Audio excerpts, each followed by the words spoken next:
আসসালামু আলাইকুম। আপনাদের কিছু কৃষিকাজে বর্ণনা দেবো। কৃষকের পাশে ধান কাটছে রোদের ভিতরে একা একা।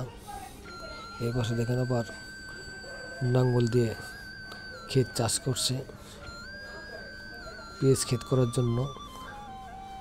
দেখেন আবার সার বুনছে। দেখেন আমাদের এলাকায় ক্ষেত করতে হলে অনেকগুলো সার বুনতে হয়। দেখেন ভোরবেলা চলে আসছে সার বোনার জন্য খেতে।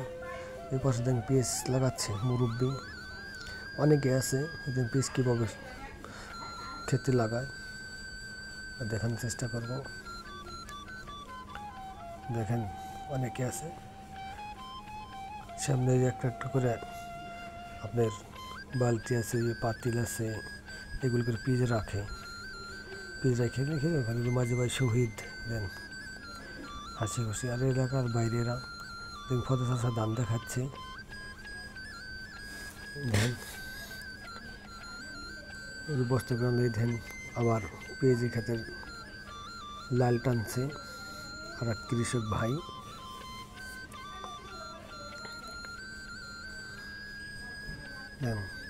তিনটে কুড়নাল একসাথে হচ্ছে। পরিশ্রম এখানে রৌদ্র ভিতর পরিশ্রম করছে। আবার ঘুরে দাঁড়ালো, মানে ঘুরে পাশ থেকে নেল না, সহজ হওয়ার বিদয় ওখান থেকে আবার শুরু করলো। দেখেন পিছনে থেকে দেখানোর চেষ্টা করলাম। এই দেখেন তিনটা নাল একবারে আরও কাছে থেকে দেখানোর চেষ্টা করলাম। দেখেন এভাবে লালটানে পেঁয়াজ রসুন দুটাই চাষ করা যায়।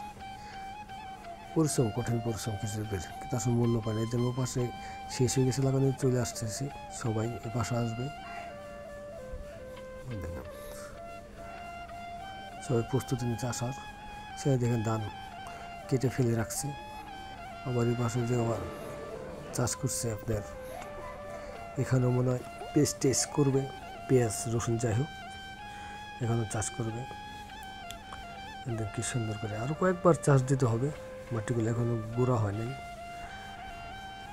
কৃষক ভাই দেখেন আরেক কৃষক ভাইরা খের নিয়ে যাচ্ছে।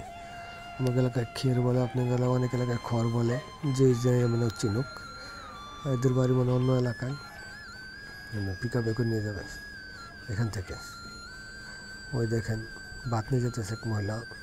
একজন কৃষক মাথায় করে ধান আনছে, এই যা করছে এখানে বোঙ্গা করবে, স্টক করে রাখছে এক জায়গায়। ঠিক আছে, ও দেখেন আর এক কৃষক ভাই ঘাস নিয়ে আসে গরুর জন্য ক্ষেত থেকে। ওই দেখেন কেউ দৌড়ে